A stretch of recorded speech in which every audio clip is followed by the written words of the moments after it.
Are you getting an error in Xcode that says UIApplication.register for remote notifications must be called from main thread only? If so, you're not alone. This is a common issue when working with push notifications in iOS development. I totally understand how frustrating it can be when you're trying to implement push notifications and an error pops up out of nowhere. It can feel like you're hitting a brick wall, but don't worry, we're going to tackle this together.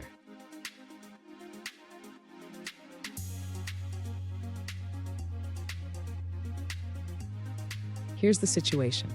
A user recently encountered an error while trying to register for remote notifications in Xcode 9. They shared their code and the error message, which indicates that the registration must happen on the main thread. Sound familiar? Let's dive into how to fix this.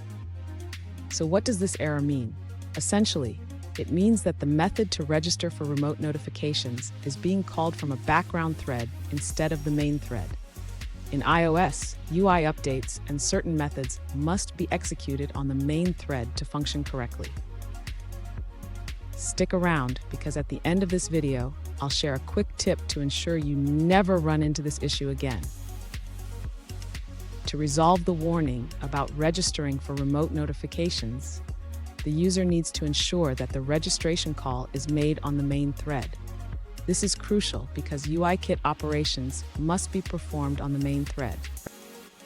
The user can achieve this by wrapping the registration call in a dispatch-queue.main.async block.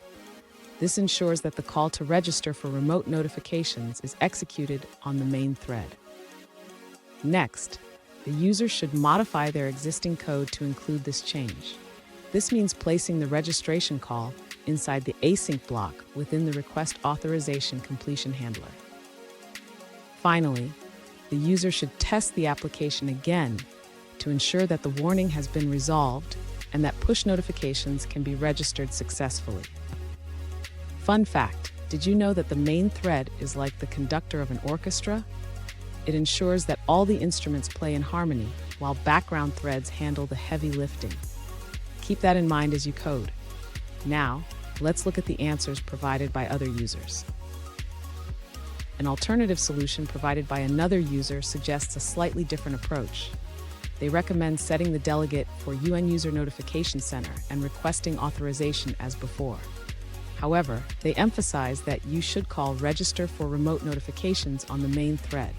To do this, wrap the call in dispatch-queue.main.async. Now, let's dive into a different answer from another user.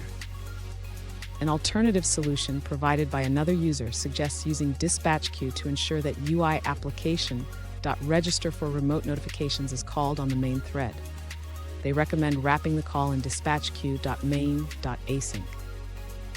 Now, let's see a response from a different user.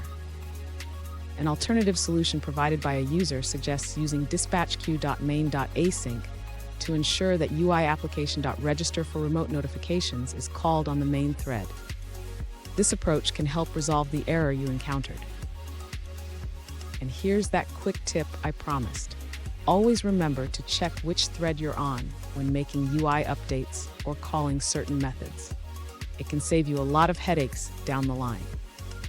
And there you have it. By ensuring that your registration for remote notifications is called on the main thread, you should be all set. If you found this video helpful, please subscribe for more tips and tricks on iOS development.